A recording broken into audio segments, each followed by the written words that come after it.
Добро вечер, почитувани гледачи. Јас сум Драган Милосављевиќ, а вие следите емисијата Заспи ако можеш. Вечерва е за крајот на место стандардната рекапитулација на местото, она што јас го нарекувам емисија во емисија со моите пријатели професор Ожидос Даскаловски. Добро вечер, професоре. И со аналитичарот, директорот на институтот, за кој што јас никогаш нема да му го научам името, господинот Раби Седрак. Добро вечер. Добро вечер, гледам поканата. Гледам дека моите и ваши гости ги читаат последните информации пред почетокот на емисијата, сакаат да бидат подготвени максимално. Јас овдека сакам да кажам две работи. Прво, да ја честитам на нашата Лина Ѓорчевска за успехот кој што го постигна, историски за македонскиот тенис. Играше во првото коло на Вимблдон, изгуби од минатогодишната финалистка, ништо страшно, изгуби од голема шампионка. Меѓутоа фактот дека еден наш тенисер, конкретно тенисерка, успеа да дојде во главниот дел од Вимблдон е навистина нешто посебно. Овде можам да ви раскажам една кратка анегдота поврзана со мене и со Лина Ѓорчевска, таа веројатно не се не сеќава на неа, меѓутоа јас се сеќавам. Имено пред 10 години, кога Лина Ѓорчевска почнуваше да станува она што е сега, значи голема тенисерка, тренираше, се извинувам, со нејзиниот тренер се разбира, во аеродром на терените позади салата Јане Санданскија. Јас заедно со мои пријатели играв рекреативен тенис, играм се уште кога можам, играм никако се разбира. Меѓутоа добив желба да си ја пробам секако да видам како тоа изгледа ако ти сервира професионален тенисер. Го замолив тренерот ако може Лина еднашка да ми сервира. Тој рече дека тоа ќе биде една тотално непотребна екзибиција, бидејќи не можам да вратам. Јас инсистирав и добив сервис. Во тоа време сервисот на Лина Ѓорчевска беше околу 180 км на час, морам да признам, само помине топчето покрај мене и сватив дека се преценувам и дека нема што да барам повртив играч од таков калибар. Сакам да кажам, уште пред 10 година се работеше за големо македонско тениско име. Штета што моравме да чекаме уште толку години целиот нејзин потенцијал да излезе на виделина, веројатно во прашање недостаток на спонзори, имено тенисот е исклучително скап спорт, патувањата по странство и сето тоа што следи, но како и да е останува со златни букви запишана во македонската тениска историја и честитки уште еднаш. Светското првенство е во тек и во овој момент, во секој момент треба да почне еден од надпреварите, се разбира. Игра Франција, голем шампион кој што е сериозно фаворит за титулата. Ќе позборуваме веројатно малку и на таа тема со гостите, но овдека сакам да спомнам една непријатна работа која што јас ја разбрав и сакам еве да искоментирам, имено се однесува на истражување на јавното мислење поврзано со македонското здравство. Знаеме дека има корупција во здравството, како што има и во сите сектори, тоа не е некоја тајна. Знаеме дека се бараат пари, знаеме дека се бараат подароци, меѓутоа она што ме згрози дополнително е информацијата која што ја пренеле самите здравствени работници, имено дека некои од нивните колеги им бараат дури и сексуални услуги на пациентите за да добијат здравствена услуга, а исто така и дел од медицинскиот персонал, претпоставувам сестрите, главно исто така биле изложени на сексуален притисок, односно од нив биле барани сексуални услуги. Ова е голема срамота според мене. Знаеме дека многу работи не чинат во оваа земја, меѓутоа ова и вака од самите здравствени работници пренесено покажува една страшна девастација на системот и навистина мора да се направи се што може и не може овие појави да се анулираат во иднина, бидејќи навистина здравјето е пред се. Сите имаме право на здравствена заштита и корупцијата, изнудата и особено ваквата груба измена на сексуални услуги, мислам дека катастрофално лошо се одразува на рейтингот на сите, иако несомнено имаме и одлични доктори и одличен медицински персонал, меѓутоа ќе мора сериозно да се мислиме како општество што правиме и каде одиме. Во меѓувреме морам да спомнам, знам дека не е дел од стандардната приказна, меѓутоа морам да ги прашам и Раби и Жидос. Светското првенство веламе во тек веќе е влезено во фазата на елиминации, нема веќе мрмр, кој ќе сгреши си оди дома. Германија, една силна Германија отпатува дома, истото се случи и со Холандија. Во моментов додека снимаме оваа емисија не е за жал во живо, не ги знаеме точните резултати од вечерва, меѓутоа фаворити професор Даскалски? Бразил и Франција. Бразил. Да. Бразил до сега не се покажа кој знае како. Вака во мое скромно мислење, субјективно. Со Карло Анчелоти ќе се покаже. Тоа е информација дадена од човек кој што е влюбен во италијанскиот фудбал и кој што често патува во Италија да гледа фудбал. Раби, вие ги следите фудбалските надпревари? Не ги следам. Не разбирам многу во фудбал. Не разбирате? Да, Бразил. Бразил. Не Мароко, например. Мароко кој што Не знам воопшто дали игра Мароко или не. Игра, да. Не знам. Ништо, во тој случај ќе мора да го прескокнеме овој дел, ќе се префрлиме на она што вас ви е поблиску. Реконструкција на владата, тоа е нешто што е дефинитивно вечерва се одлучува кои ќе бидат новите министри, кои ќе одат во, нема да речам во пензија, меѓутоа ја напуштаат функцијата. Нема да зборуваме за имињата, меѓутоа професор е една ваква општа слика. 2 години од како оваа влада функционира, е донесена одлука дека дефинитивно мора да има некакви промени. Дел од тие промени се едноставно заради политички калкулации меѓу владините партнери. Едноставно некој може да го загуби местото само затоа што друга партија го добива поради тие нивни политички договори, меѓутоа некој ќе си одат затоа што, а тој премиерот го кажа, едноставно не ја завршиле својата работа како што треба. Зависи како ги гледа работите, кој мери. Па кој мери? Јавноста, премиерот лично, партиите? Става нека комбинација, јавноста има влијание, но клучното влијание е веројатно на премиерот и лидерите на партиите кои што се во коалиција. Но она што е битно за нас како граѓани, ние да имаме отчет на тоа што е сработено, не е сработено. Сепак овие партии дојдоа со некои изборни програми. Така е. Секој министерство си има еден вид на програма, посебно во рамките на тоа министерство. Кој бил добар, квалитетен министер или директор на некоја институција, треба да се провери во однос на тоа што било зацртено да се направи. Јас мислам дека самата ротација на кадри од едно министерство во друго министерство е непотребна доколку докажеме дека не функционира во тоа министерство како што треба. Јасно е дека политички има зошто да се направи тоа и самите партии имаат и кадри кои што сакаат да ги промовираат, кои што да речеме чекаат во позадина за одредени функции, меѓутоа нас тоа не интересира како граѓани или како коментатори тука на политиките, нас не интересираат резултатите, а за некои од тие министерства, например, она за европски интеграции, тие се минимални. Ако сме реални. А ние се трудиме да имаме реални. Се трудиме да реални. Раби?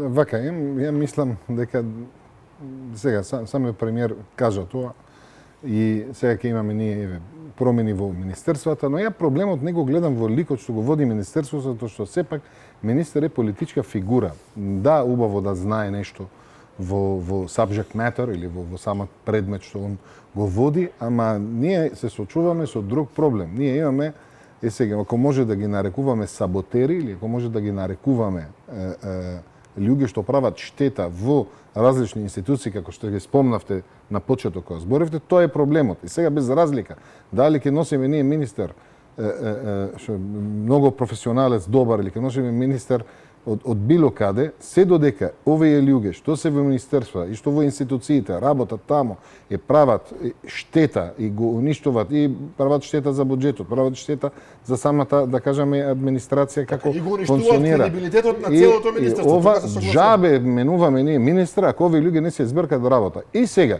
избркањето на овие луѓе од работа или водењето од некоја дисциплинска постапка против овие луѓе или преместувањето на овие луѓе во места каде немат директен контакт со странки или со ги викаме ние корисници на услугите на влада, ваква одлука таа не ја носи премиерот. И сега министерот кога доаѓа во министерство, сегаш доаѓа, нели има тим, работи со тим. Тој тим дали има советници, државни советници, дали има раководители на сектори, на оделенија и така натаму, И сега цели пиар, има вакво кабинети тоа, и сега до толку ли не може да гледат индивидуи што се помалку од 10 луѓе во секое место што прават ваква лоша репутација и не ги менуваат. Тогаш проблемот тука ние го имаме во самото министер, во самиот министер што дојде. Министерот еве го и давам еве препорака на овие нови што не знаеме уште имињата нивни, кога стигнат првото тој што прави штета во институција треба да го тернеш, за да можеш ти да работиш. И сега джабе тука ќе работиш, ќе правиш, ќе бистреми многу висока политика, а тие внатре прават штета и ја уништат сликата не само на министерството, на целата влада и на целата држава.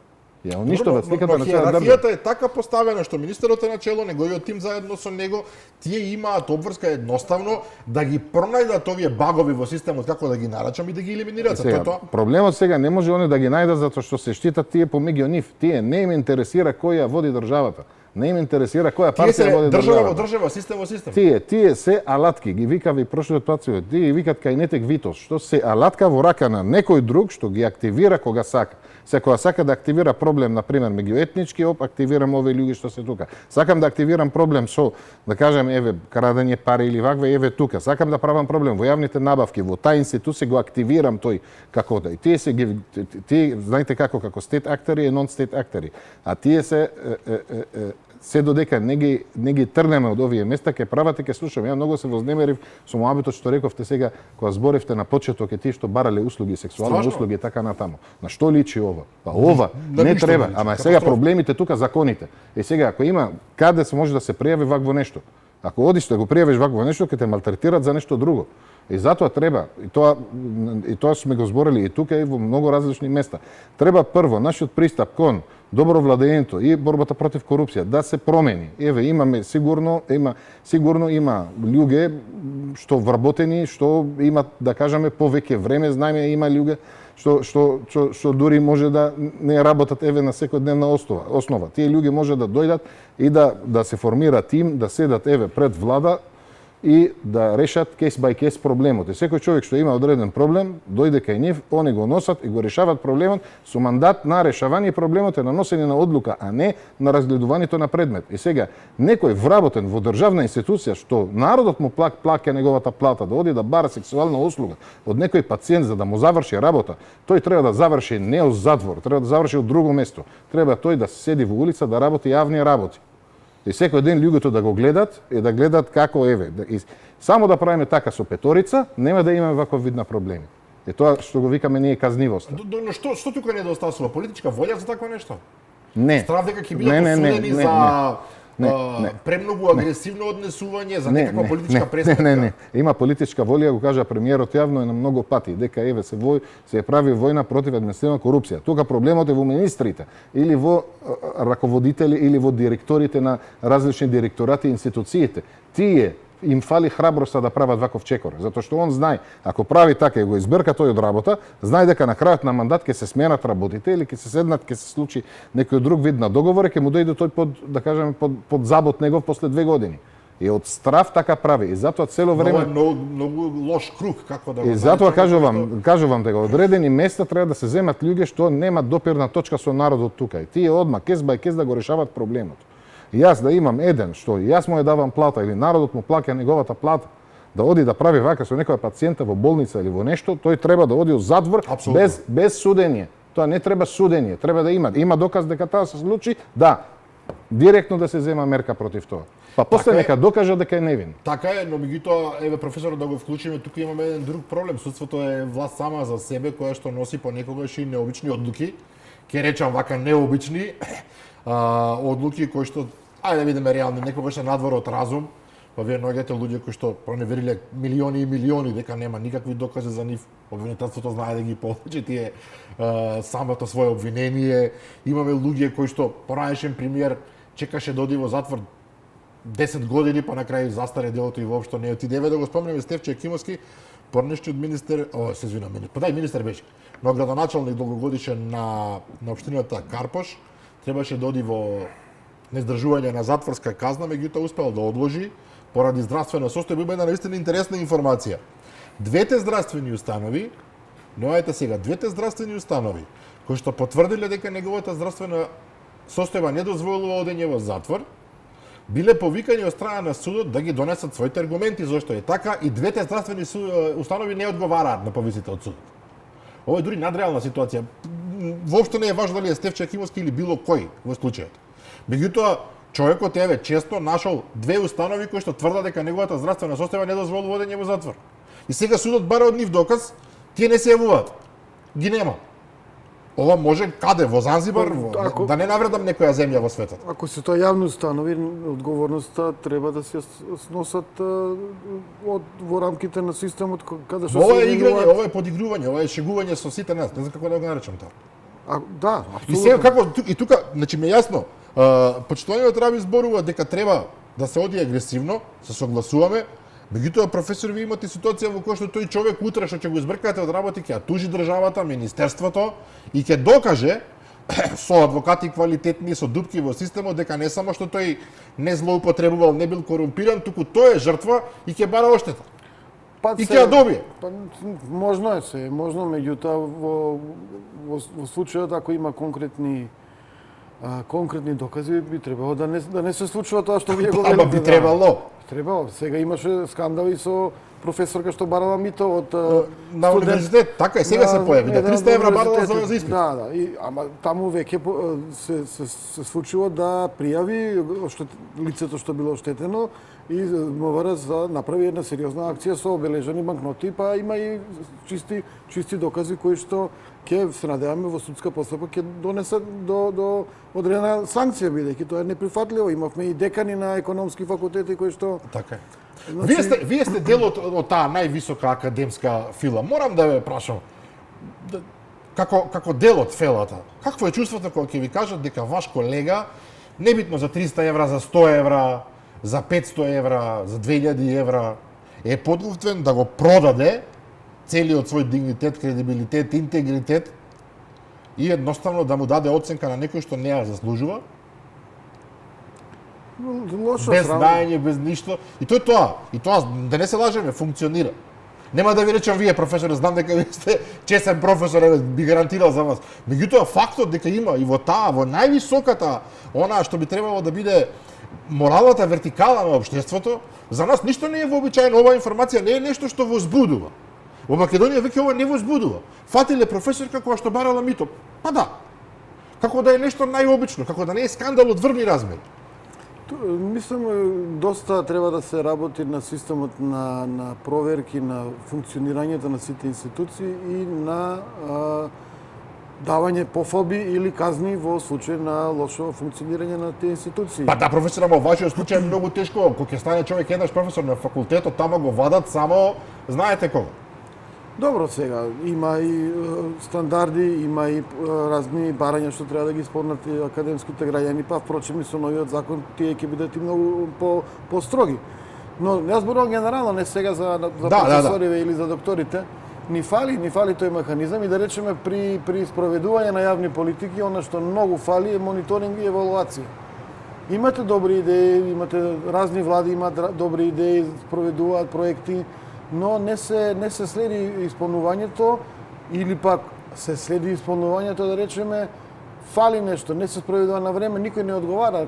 Казнивоста е проблем тука, таа оди со мониторинг и евалуација. Мониторинг и евалуација е многу важен термин, два важни термини впрочем, кои што ние ги сваќаме здраво за готово како еден вид европска некоја вредност која што знае да биде досадна, да звучи бирократски, меѓутоа кога е суштествена, апсолутно ја завршува својата работа. Ако ви имате врвен мониторинг, ако имате квалитетна евалуација, кога се знае каде отишле парите, дали се исполнети до точка сите барања, тоа што се случува најчесто со Брисел и за кое што апсолутно имаат огромен кредит од нас, тогаш работите одат многу полесно. Меѓутоа кога некој ви дае, напамет зборувам, 5 милиони евра и потоа толку завршува приказната, никој нема одговорност што со тие 5 милиони евра, работата оди во погрешен правец. Да, и например имате тело кое што занимава, да речеме, со ревизија на потрошените пари од институциите. Имаме, значи, дури и механизми, и тела, и анализи, и податоци, но не се спроведуваат. Тука лежи зајакот. Ако вие, кога доаѓате на власт, сметате дека сте недопирливи, нормално дека никаков мониторинг и евалуација нема да ви бидат пречка да правите коруптивни дејанија или дејанија штетни на државата. Знаете, ние сега Не треба да гледаме само дека некој направил корупција, па за себе на некој начин се збогатил неприродно, вештачки, лажно, со крадење и така натаму. Треба да гледаме и работи каде што се промовираат политики кои што се погубни за државата и во среден и во долг рок. И тука не зборуваме само за некои идентитетски работи што направи, да речеме, минатата влада и погрешни одлуки, погрешни договори и така натаму, туку зборуваме и за стратешки, да речеме, потези каде што една влада развојот го врзува со странски инвестиции, давајќи им погодности кои што се претерани или па давајќи им природни ресурси кои што потоа ние не може да ги вратиме. Што е работата, например, со рудник како ресурс? Ресурсите ние ги даваме со концесии. Ги даваме на некои фирми да ги управуваат. Па во некој случај тоа може да биде добро, во некој случај и не мора. Дали државата може сама да ги управува, да речеме, тие рудници, што имаат природни богатства? Колку од природните богатства, каде што ние имаме сонце, ветер, вода, можеме сами да ги управуваме, а колку ги даваме и под кои услови ги даваме, да речеме, на инвеститори? Значи, јас зборувам сеопфатно за тоа колку може да биде штетата направена. Вие, ако најубавото место за не знам, сончеви панели или за ветерници го дадете на странски инвеститор, тоа на 100 години, например, го користи, тоа веќе го немате. Така е. 3-4 генерации го немате. Го немате, а ние сме мала земја, сиромашна земја сме. И да речеме, ретко кој знае дека дури сме земја со најголема стапка на невработеност во Европа. И кога зборуваме, да речеме, за промени во владата, ние треба да зборуваме со конкретни бројки, конкретни резултати. Што е помрднато? Помрднато е, да речеме, во тој домен, ако зборуваме, невработеноста била многу поголема, еве за 2 години се намалила. Така, или па сега околу 11%. 11,3 речем, мислам, пример. Меѓутоа пак сме најлоши во Европа. Најсиромашна земја и со најголема невработеност. Ние се сеќаваме на времења кога беше невработеноста 30 и неколку проценти, па сега ова ни делува речиси како неверојатно, меѓутоа треба да се носиш со реалноста сега, а не што било пред 20-30 години. И ги гледате оние азиски комори така натаму, барат работници. Во ред барате работници, ние имаме 11,3% неработени. Што треба да се направи? Кој треба да го размисли процесот на преквалификација на луѓето што се сега невработени? Или оние што работат во превработената администрација, например. Или па тие, значи затоа што постоја идеи, ми се чини дека се конкретизира едно време, луѓето кои што во администрацијата објективно ништо не работат, а земаат плата, треба да добијат понуда за преквалификација и да работат нешто. Така е, да. Нешто корисно. Апсолутно, да. Но и тука доаѓаме, се сеќавате кога министерот Стоиќковиќ ги најде оние што спијат таму. Така е. Или знаеме дека некои на списоци сега не се појавиле на работа со години, или работеле во Германија како водоинсталатори, а се на список на јавна администрација.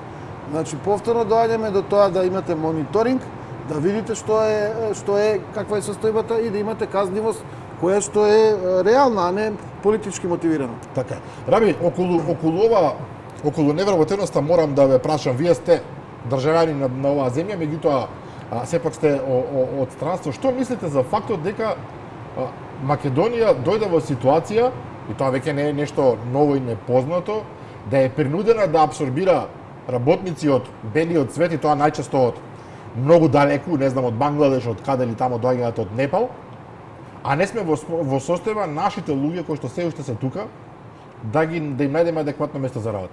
Може пред да одговорам на тоа, да коментирам нешто на Слободно. професорот што го кажа. Прво, тоа ги ви фатив во дело вие двајца кога зборувате, дека полицијата ги бележи тие банкнотите и ги фати. Сега ви кажам во сферата на криминалот и на овие работи, тоа не функционира веќе. Сега, освен алатката на бележувањето на банкноти, немаме друга, значи нема друга алатка, треба да развиват нови. Сега ви кажувам што се случува во УКИМ. И сега одат они му кажува, сега сака на пример една сума на пари. Му кажува, јас сакам лаптоп нов, Apple, која кошта 2200 евра. И тоа да го купиш во кеш со фискална. И сега он оди го купува лаптопот, го плаќа во кеш, го ја носи фискална, го носи на професорот го земе, после 2 дена го враќа и ги зема пари назад. И така не можеш да го правиш, затоа што ќе одиш, ќе го пријавиш, ќе одиш во полиција, ќе го пријавиш лаптопот со серискиот број. Ќе одат тамо, ќе ти кажат, нема, тоа го имаме во салон. Беше продаден, беше продаден. Но Седрик, ние имаме овде еден друг проблем. Корупцијата е секогаш двонасочна. Мора да има еден што е корумпиран и еден што корумпира. Ако нема човек што ќе го купи тој лаптоп и ќе му го подари на професорот, немате да имате ни случај. Луѓето вака, треба да има едуцирање, не образование, едуцирање. Треба да се едуцира народот, да разбира, да разликува помеѓу сите овие работи. Треба дигитализација, треба камери, треба да се овозможуваат користењето на камерите во коли, дашкем, затоа што во место каде обвинители, каде судови влечат кейсес или влечат предмети по години заради банални работи, И тоа е точно. што не можат да издржуват веќе мали средни компании да добиват нивните пари, значи има нели задолжување помеѓу фирми и така натаму. Сега има малите фирми не може да издржат затоа што им 3-4 други фирми им должат пари, а тие одат во судска постапка, одат прво по законот тоа за медиација, после тоа одат во судска постапка и се влече тоа 2 години, тие фирми се затварат, не може да издржат. Не може да издржат. И затоа заради вакви ситуации треба да се стават се да биде на камера јавно објавено. Добро, меѓутоа па од друга страна ги имате оние што велат дека ова премногу ставање на камери, озвучувања и така натаму, практично го прават нашиот приватен живот невозможен. Значи, сега вака е среќата на народ. Се наоѓа во една држава каде на последните години има највисоко ниво на корупција, најниско ниво на доверба во судот, да има вакви проблеми што единствен начин да се решават, да се земат вакви остри мерки. Сега, се додека нема да земем вакви остри мерки, нема да се решават овие проблеми. Полицијата сите треба да имат камера. Треба сите да имат камера. И тоа треба да има снимат во живо. Треба да има пристап секој човек, за да види што се случува секој ден. Ја уште сум вознемерен од тоа за сексуалните услуги што го спомна на почеток. Па секој нормален човек треба да биде. Па сега, тој што има пострашно од вакво нешто. И ова му дозволиме ние да се шета низ град да прави вакви. Ова и не само сигурно има и во други места прават исто. Така да тоа е ужас. Сега, делот на вработувањето и делот на растот на бројот на невработувањето во држава. Ние, кога беше да кажеме социјализмот, Југославија, сите тука работеле по некаков чуден систем социјалистички што се работат, се прават, што тоа јас според мене не го сакам затоа што развива вид од зависноста, развива вид од мрзливост. Добро, затоа пропадна целиот тој систем. И затоа пропадна. И сега, се смени системот, кога се отворе завесата, сите луѓе што се способни заминале надвор од држава и сега без разлика на кои причини, дали да барат пари, дали да барат ова, она, се заминале надвор од држава. Останале кои тие што не зборуваат јазиците, а останале тие што да кажеме втор тиер или не се толку да кажеме компетентни, толку тие што заминали. Сега, и тие што се моментално генерација што има помеѓу 45 и 55, 60 години. Сега да ти имаш голем процент на невработувањето, ама има голем дел од нив што се над 45 години. Работите што треба физичка работа, каде големиот дел од економијата во Македонија се работи за да кажеме во градежништво, во места каде треба физичка работа. Работодавачот не може да ризикува да има некој што има над 45 години, може да добие инфаркт на работа. И сега, ми сваќаш како тоа, че некаков баланс треба да се издржи.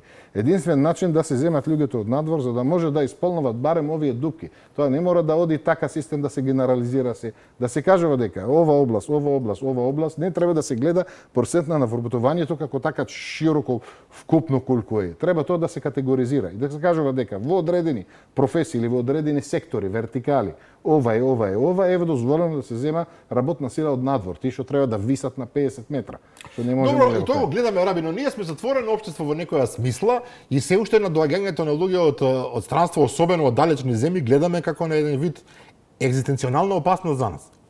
Знаеш, она приказна ќе дојдат милион индици, уште милион кинези и ќе не потопат во нашата земја. Нема да дојдат ниту милион ова, ниту нема да не снема. Се разбира дека нема да нешто, ама овие се заради немање едукација, не едуцирањето на луѓето така прави. Ама плюс тие што дојдат треба да креираш услови за нив, за да може они да придонесуваат тука максимално и да работат. Сега имаме куп други проблеми што го прави овој чекор на носењето на странска работна сила во држава невозможно.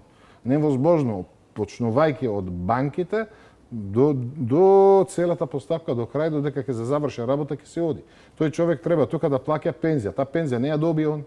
Он ќе се работи тука 5 години, например, завршува е, оди ти му паѓаат од него стаж, ако нема посебни договори помеѓу држави. Сега тоа пензинско што го плати тука, кај го користи он назад? Не го користи. За данокот се разбира, за здравско осигурување се разбира. Работна дозвола, виза и така натаму. Не разбирате каде. Треба и се на крај да биде исплатливо. Треба, знаете како увикат бенефитите или профитот, outweigh или да тежи повеќе од да кажеме резиците или од За да некој има причина некој да дојде. слабостите. Се согласам. Во меѓувреме, професоре, власт и опозицијата се расправаат за се и се што не е спорно. Најновото е околу изборниот законник, околу правилата за изборите. Сега само 10.000 амандмани најави на изборниот законник. Ова е класика веќе стана кај нас. Не ви се допаѓа нешто, немате друг начин. 10.000 амандмани пишувате, тие никогаш нема да бидат. Се разбира, ако ги оставите по редовна процедура, ќе треба 10 години за да поминат. Премиерот нудеше да се прифатат неколку суштински амандмани кои што би ги предложила опозицијата, меѓутоа сега само Венко Филич и Олијар Спасовски бараат воопшто се да се не преговара во изборниот законник. Една од точките околу која што се кршат копијата е правото на нашата диаспора да гласа. Имено идејата на власта е електронски да се гласа, меѓутоа опозицијата наоѓа дека тука би можело да има бројни нерегуларности од типот дали ќе бидеме сигурни дека навистина тој човек гласа, дали тој човек ќе биде под присила или злоупотребен неговиот глас и така натаму. Меѓутоа, зарем во една Америка нема електронско гласање веќе колку години назад? Во Америка имате гласање по пошта. По пошта, да, например. И никој тоа не го наоѓа за спорно, или барем не крева токава врева. Не велам дали е исправно или не, меѓутоа размислуваме. Америка е третокласна држава во однос на организирање на избори, во однос на како се нашите правила во Европа и посебно во Македонија со оние реформи што ги имавме со последните реформи каде што веќе се гарантира со отисоците на прсите дека некој е всушност гласачот кој што гласав. Значи, дури е шокантно за европски политолози и луѓе што се занимаваат со изборни системи, изборни процеси, колку е во Америка тоа така лабаво, да го кажеме, организирано и колку е подлежно на манипулации. Но што кај нас? Но да ги оставиме нели американците, Тие имаат и други чудни работи, па да, функционира како сила број 1 тоа. Да. Ова што се случува, сепак мислам дека треба да се има разум и све за државност и дека ни власта ни опозицијата не треба да се однесуваат така строго и сурово во однос на тоа ова се промените, прифатете ги, па или ако не по мое ќе сега ќе имаме 10.000 амандмани. За овде треба да има консензус за оваа работа. Да, тоа ми е идејата и дека во суштина може да се оди и на со учество на експертска јавност, домашна или надворешна, сеедно. Ние имаме и домашни голем број на експерти за да се надминат разликите што се вели. Мислам дека во принцип финансирањето на партиите е една од работите за која што не може да се договора. Тука и левица е спротивставена на Кај нив е главно околу финансирањето, нив за парите им е, да бидеме реални. Па сега, како и да не биде, ние имаме еден чуден систем кај што од мои и твои пари се финансираат партиите и тоа не е еднакво. Значи, поголема сума добиваат двете најголеми партии во собранието од власта, да речеме, двете од опозиција. И така, мислам, формулата да не е... Да, а левица на последните избори остана, мислам, дека целосно на суво, затоа што таа некоја точка, што не беше намерно за нив направена, меѓутоа така излезе, ги покоси, едноставно не добија државни пари. Не добија ни државни пари, не добија ни медиумско представување. Значи, едноставно, надпреварот не е честен, не е фер моментално со моменталното изборно законодавство и сега мали финеси и детали да се вклучи левица во финансирањето, мислам, не е решение. Но власта вели дека законот е направен според европската регулатива, според европските препораки. Баш да видиме какви се тие европски препораки кои што ги финансираат партиите во таков несразмерен однос, а и зошто би се финансирале од наши пари. Искрено и мене тоа ме чуди. Зашто би требало да финансираме партии? Нека се снајдат, тоа не е што е тоа, не е... Значи има членство, членарина, нели големи партии имаме со огромен број на членови, па ги гледате тие митинзи, во Струјмици имаше еден огромен митинг, па таму видовме сума луѓе, огромна сума луѓе. Значи не би требало да е проблем за големите партии од членарините да се финансираат. И не е само што има и други методи како да се најдат пари, мислиш. А и знаеме дека во поголемиот број на држави средства се уплаќаат од заинтересирани симпатизери, дали се бизниси, дали се поединци и така натаму, така што мислам дека тоа генерално е доста проблематично, а ова со диаспората Филипче и СДСМ се прават како да сме ние во 2001 година, не во 2026. Естонија веќе 25 години организира избори со дигитално гласање. И никој не гледа спорно во тоа нешто. Апсолутно нема спорно, ако убаво го направи системот и ако го превземеш точно технички како што е направено во земјите кај што се спроведува позитивно, можеме и ние да го направиме тоа и ние должиме на диаспората и би требало да е по-вклучена во изборниот процес, бидејќи на крајот на краиштата од нив живееме и преживуваме. Ако да не се нивните така наречени ремитанци и нивните трошења во лето кога доаѓаат, ние ќе пропаднеме уште повеќе од каде што сме сега. И тука имаме еден момент кој што мора да се спомне, досега тие можат да гласаат во амбасадите, така и во конзулатите. Меѓутоа вие имате проблем, на памет зборувам сега, вие живеете во Лос Анџелес. Сакате да гласате, треба да одите во Детройт или каде, за да гласате што е надвор од разум, кој ќе го направи тоа? Апсолутно, да. Како пример, или во Австралија, боже мили, ако живеете тамо негде на крајот на Австралија, треба да дојдете, не знам, во Мелбурн, за да гласате, тоа е... Сите земји дозволуваат на диаспората да гласа, дури и има случаи каде што како што беше порано кај нас, одредени пратенички места. Тогаш имаа 3, да, па тоа отиде по ѓаволите. Раби, вас сакам да ве прашам нешто друго. Еден закон, многу закони се носат сега и тоа прилично брзо, таа реформска агенда велат дека се треба да се заврши, да се земат пари од Европската унија. Тоа е индикатор на лошо владење минатите 2 години. Кога се брза со донесување на закони, затоа што реформската агенда има точни рокови, тоа значи дека некои институции и министерство кои што ти сега ќе ги луфтираш, реформираш и така натаму, не си сработиле работата. А главното, веројатно, повторно доаѓаме до она Министерство за европски интеграции, кое што треба да е координатор на процесот. А до сега не се истакна баш. Овој закон за кој што зборувам не е дел од реформската агенда, но многу е важен и голема врева крина во јавноста се разбира, помина измените на законот за игри на среќа. Нема да смее веќе, готово, изгласа на 500 метра од училиштата да има казина и облажувалници.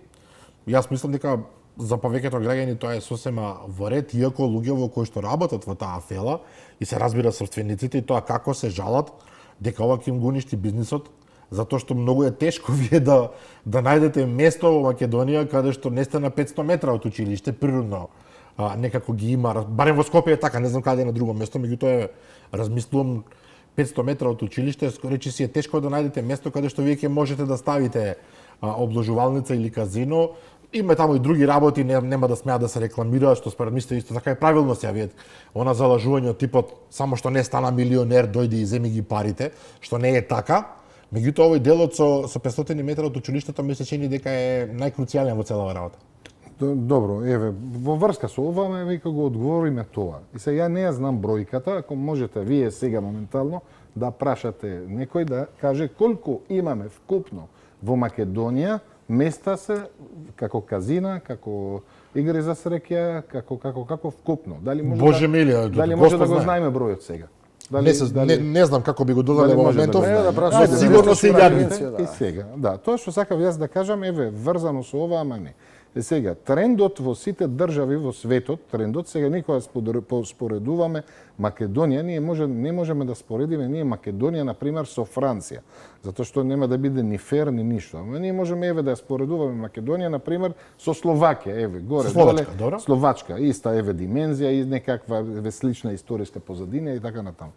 Трендот во државите по тој скел, како Македонија, е, и тука парам пауза, колку ние не сме задоволни од самиот град, не може да издржи инфраструктурата, например, на центар на колку градба, колку градежништво и колку од вакви работи има. Колку имаме населби што не може веќе да издржаат толку град.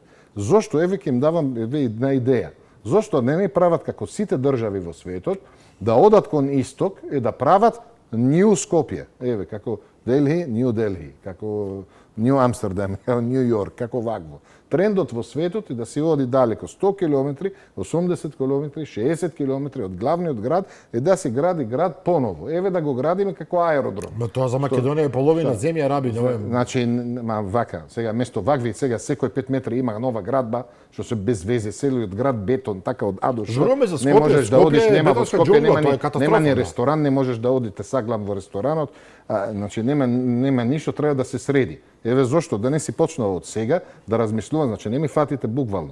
Кажувам дека да размислуваме ние за 20 години од напред. Ние за 20 години од напред. Ако одиме по таа реформска агенда, ако одиме по тие проекти што ние ги имаме, влада треба да ги спроведе. Ако одиме по тој ниво на раст што ние го имаме, треба да размислуваме, да кажеме чекај малце. Ај после 15 години како ќе направам? Ај од сега да градам јас град, да го викам Ново Скопје, како Нови Београд. Ова е сериозна амбиција, ова што го зборувате, Ново Скопје. амбициозно, Ја одам таму и ќе се копам тој дел таму и ќе почнам да правам тука. И тунели, метро, мостови, ова згради. И во духот на тоа ќе се правам Лас Вегас. Колку вкупно број има вакви нас? Дали најдовте? По некои проценти вели 400, ама мене малку. Мене тоа ми е малку, нема шанси, Добро, да. ќе ги земам сите тие, ќе ги ставам јас во таму, во gated community, во еве пред Велес. Кој сака да оди да се коцка, нека оди таму, како Лас Вегас. И барам ќе правам ентертејнмент, еве ќе има продавници, ќе правам тие брзи кредити со казиноа, со ова се, и ќе правам нешто феноменално убаво, каде може да правам и содржина таму, содржина, еве циркус ќе правам. И секој што сака ентертејнмент ќе оди. Да, но децата ќе бидат заштитени, тоа е основата. Ја разбирам, ама ние имаме голем проблем со ентертејнмент во Скопје. Ја не го кажувам тоа на шала или на сарказам. Во Скопје нема ентертејнмент. Се извинувам, тоа е забава. Да кажам, не го кажувам ја како сарказам. Јас го кажувам дека на Скопје и треба ентертејнмент. Нема ентертејнмент. Луна паркот ќе го изградиш таму што Скопје не го гради никако, не може да го изгради. Не, ама стварно значи ние првото се затвара во 12. Тоа е значи барамо летос како има лето, кога има распуст, кога немаш, кога има диаспора што се враќа тука, кога имаш малку туристи да дојдат, отвори го градот, зашто го затвориш? Зашто бе градот се да затвора, еве, во 8 вечер во недела се затвора, па одиш бе да умреш од глад. Нема кај да купуваш, нема каде да правиш. Мислам дека случајот со Кочани и тоа како има влијание на ова, затоа што се покажа дека многумина немаат исполнето стандарди. Нема врска ова со ова. Јас зборувам дека нема зашто, гледав јас 2 емисии са бајли, имаше луѓе од влада зборели на тоа, супер феноменални идеи. Ама треба малце да ослободуваме економијата, да овозможиме сите да работат. Јас секако дека поздравувам иницијатива да биде подалеку од 500 метра, ама како и да е и детето ќе излезе од школа и ќе оди 600 метри и ќе го најде пак истата продавница. Сакав да кажам, превенцијата на инволвирањето на малолетни или на вакво нешто се прави пак преку едуцирање. Така е. Значи едуцирање е клучот. Второто од зборев за темата ентертејнмент, затоа што на вистина, ако сакаме да кешираме малце пари во економијата од туризам во Македонија, мораме да ја одвориме малце државата, да ослободуваме места да работат колку што сакат, за да може да имаме малце приход. Тоа беше порано кога сакаме да развиваме некаква дисциплина за работа, кога имаме фабрики и се во држава. Сега немаме тоа. Ние единствено имаме туризам. Не може луѓето во викенд да одат и во 12 стига за затвараш да се одат. Охрабруваш тука андерграунд места, каде може да седат до 3 до 4 сабајли да пушат внатре. Така да, дај малце економијата да се одвори. Добро, ова е добро прашање кое што го зборувате и го потегнувате. Треба да се размисли некој да кажам дека помине и законот за фамозните тротинети. Нема веќе да се возат малолетници на тротинети, строго се забранети. Нема сосопатници веќе по 2-3 деца, најчесто гледате на тие фамозни тротинети и апсолутно не може со алкохол, бидејќи имавме доволно искуства, лоши искуства кои што покажаа дека може сето тоа да заврши трагично. Ајде да се префрлиме малку на светот околу нас, надвор од нашите граници. Тама рековме дека светската криза економска ќе попушти поради тоа што Иран и САД најдоа некаков договор, еве ги пак се испотепаа. Всушност овој мир и овие преговори покажуваат дека не се издржани. Вие имате ситуација во која што одеднашка стигнува информација дека некаков брод во Ормудскиот теснец бил погоден, потоа имате американски напади врз некакви инсталации во Иран, па потоа веднаш имате иранско возвраќање во земјите во регионот и се кај што беше пред некој месец. Тоа е за директорот на институтот, прашувам. Слободно, Раби? Добро, не се зборам, ние треба да коментираме за војната Војната која што неофицијално трае, официјално нешто преговара. Значи, видите вака, ние го кажаме тука прв ден кога се случи, ја бев тука во студиото и се мислам дека пак со професор сме збориле тоа. Ова не е војна и конфликт што треба да завршува одма. Ова е нешто што треба да трае и да влече, да потрае. Колку и да е страшно сето тоа вака за обичен човек. Па сега сме збориле за тоа исто, како коментирам исто, че бизнес е бизнес. Битно е бизнесот, ништо друго не е битно. Се е за бизнесот. Тука е бизнесот е бизнес кога бизнесот има некакви правила и кога оди за корист на сите. Ова е бизнес кој што оди на штета на еден куп луѓе што гинат. Значи, ја тука на и на светската економија која што се тресе. И на друга. Не е битно тоа кога стана збор на некои големи држави што планираат да прават никаква експанзија за нивната територија. Еве денес кога збориме за Израел. Израел нема дефинирана, да кажеме, граница како сите другите држави што имаат дефинирана граница. Границите на Израел се експандират и се ретракт, и се враќаат и се намалуваат по потреба и зависно од политичката, да кажеме, околина и состојбата во гледа како е. Министерот за одбрана сега вели ние нема да се излеземе од Либан, перманентно ќе седиме таму. Да, и сега ова они можеби, и сега за голем дел од Либан, тоа кажам, Хезбола во Либан што Израел се војува против него. Ова не милиција таму или пара војска што таму седи и прави војна. Ова е организација што е резултат на геп кој немаше кој да го полни и дојде Иран го полнеше во Либан. Во овие години ова милиција или ова пара војска таа е политичка партија што има местни комитети, општински комитети, што е во целиот општеството е влезена и навлезена во сите структури во државата. И сега затоа во моментот кога Западот немат помогнато Либан во проблемот што го има, луѓето се разочарале и не најде никој друг да им помогне освен Хезбола во Либан. И затоа е многу чудно дека дел од популација има симпатија кон Хезбола, дел од популација нема симпатија кон Хезбола. Но власта во Либан според тврдењето на Хезболах работи против нивните интереси. Тие договорија со Израел мир кој што на Хезболах нема одговара. Нема власта во Либан, има нешто се вика National Pact. Каде, на пример, председател, значи ако го споредуваме како Македонија, место во Македонија на етничка основа, во Либан е на верска основа. А во Либан има 18 вери. 18 вери. И сега, тука треба председател од една вера, заменик председател од друга вера, председател на собрание од една вера, заменик председател. Премиерот од друга, командантот на вооружените сили, да. Вакво нешто. Тоа се случи после 1991 се вика еден договор, се вика договор на Алтаиф. И сега, Израел сака да прави мир со Израел, за да може да преживее, мора да прави мир со соседите држави таму. И сега, проблемот дека палестинскиот дел, никој од арапските земји не му одговара да крена таму држава што се вика Палестина. Зошто? За многу причини што не знам дали може да ги зборуваме тука во јавно. Затоа што палестинците во минатото имат биле, да кажеме, обвинети од страна на арапските земји дека прават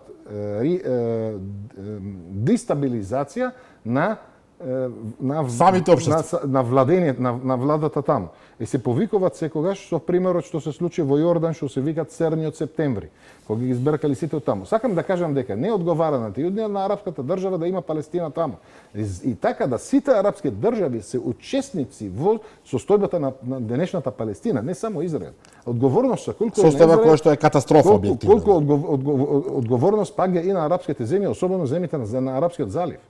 И затоа ви кажам, ова нема тука блиско решение за тоа, затоа што Америка беше повлечена во ова војна во Иран за, да кажеме, во корист на Израел, заради националната стратегија од национална безбедност на САД, каде они ќе се фокусираат на западната хемисфера, Кина на источната хемисфера, тие ќе имаат своја баба Јага или баба Рога како полицајот на регионот што ќе биде Израел, како што Русија ќе биде за Кина.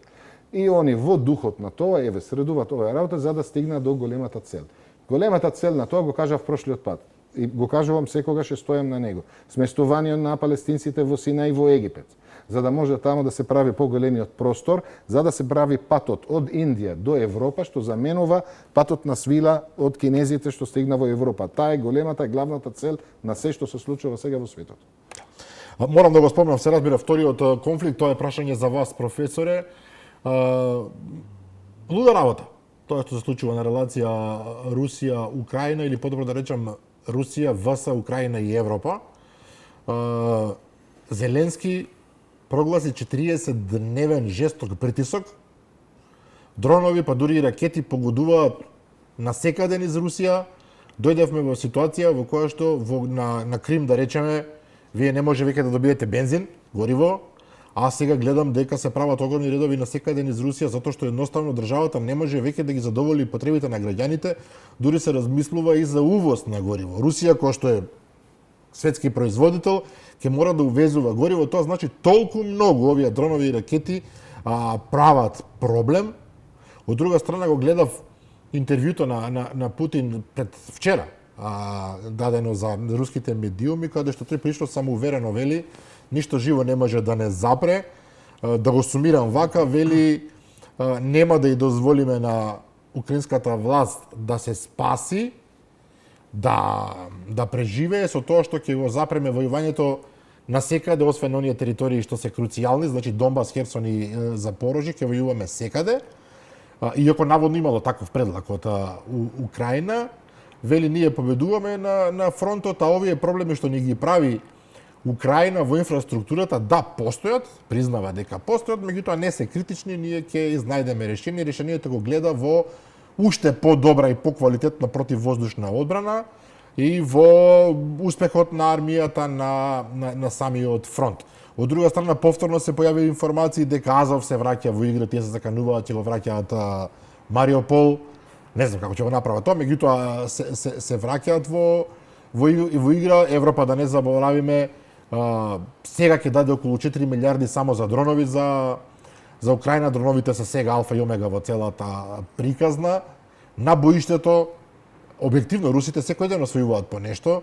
Константиновка е пред пат, тоа е еден од оние 3 града круцијални кои што остануваат во Донбас. Меѓутоа, објективно, мене ми личи дека ситуацијата е, како се нарекува, пата-пата. Ситуацијата е драматично ескалирана со најновите успеси на украинските ракетни и дроновски сили и удари по разни цели во Русија.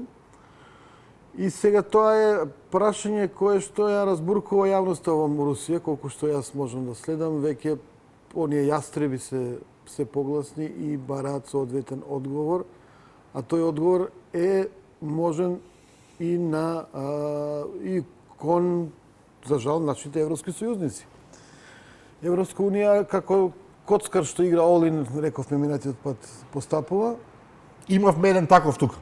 Па да, имавме, изгубивме многу, ама ќе ги вратиме работите некогаш со храбри луѓе на власт. Значи, можни се реципрочни удари на Русија кон, да речеме, земји кои што се во Европска унија, каде што сега има фабрики што произведуваат дронови. Отворено, да? Веќе се заговара и всушност она што, например, во западни медии се пишува дека Путин е слаб, дека губи популарност, е добитна комбинација доколку имате пресвар таму па некакви демократи дојдат на власт.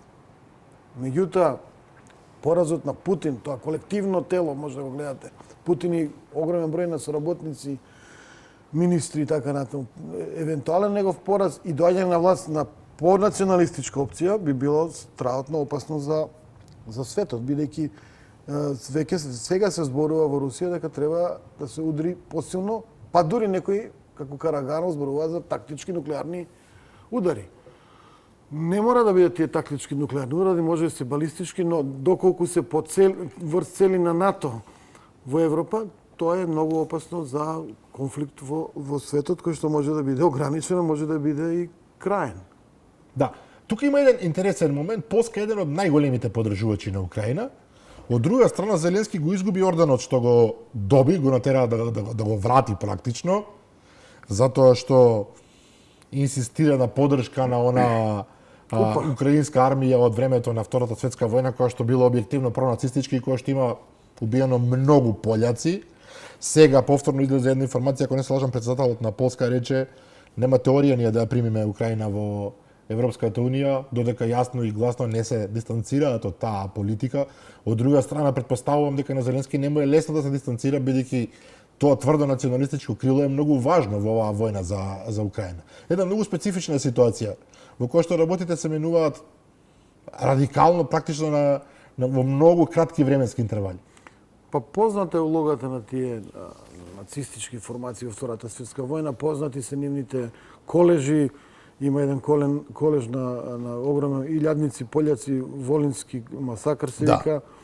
Има и филм за тоа, да. И замижувањето на светската јавност кон тие десничарски пронацистички формации, вклучително и на дел од што ги спомнавте Азов, е само со една цел. Секој што ќе војува со Русија и ќе нашата Русија, може да го поддржиме. И тоа и го прават. И до последниот украинец, Америка и Европа се борат да ја уништат или да ја поразат Русија. Европа дури и избегнува дипломатија, што е сосема сулудо. Вие, како и да заврши војната, некој ден ќе мора да договорите мировен договор и да врви бизнисот, што би рекол Раби. Освен ако се надеваа дека Русија ќе пропадне, буквално ќе пропадне како држава, што е нели дискутабилно, да. Таа надаше лудост, значи на крајот на краиштата сепак се уште има нуклеарни капацитети Русија, иако со разни удари Украина се обиде таа нуклеарна тријада да ја порази на русите. Така што мислам дека работите на се полошо и полошо одат, поголем ризик за некаква страшна војна и страшни удари од руска страна, кои што потоа би повлекли можеби и други. И не сум многу оптимистичен за иднината тука. Вистина е дека напредуваат на фронтот, дека се блиску до освојување на Донбас, блиски во смисол географски блиски, се поблиску се од Славјански Краматорск, меѓутоа тоа може да биде и со месеци борби, се сеќавате. Нешто што го гледаме. Какви беа тие борби во Бахмут, да речеме, или па дури во Мариупол. Да. Овдека ми известуваат од режијата дека мора да завршиме емисијата, помина определеното време, иако имавме баш вака убаво, се загреавме за уште многу прашања. Раби Седлак Жизелскалски, благодарам за гостувањето. Благодарам. И за учеството во оваа емисија. Благодарам и вас, почитувани гледачи, за вниманието со кој што не следевте една само информација. Парагвај, кој што елиминираше Герменија на светското првенство, прогласи национален празник поради таа победа што е фудбал. Утре во 15 часот репризата издание на оваа емисија. Јас ви закажувам нова седба со мене и со нови гости утре вечер во 22:30. До тогаш пријатно.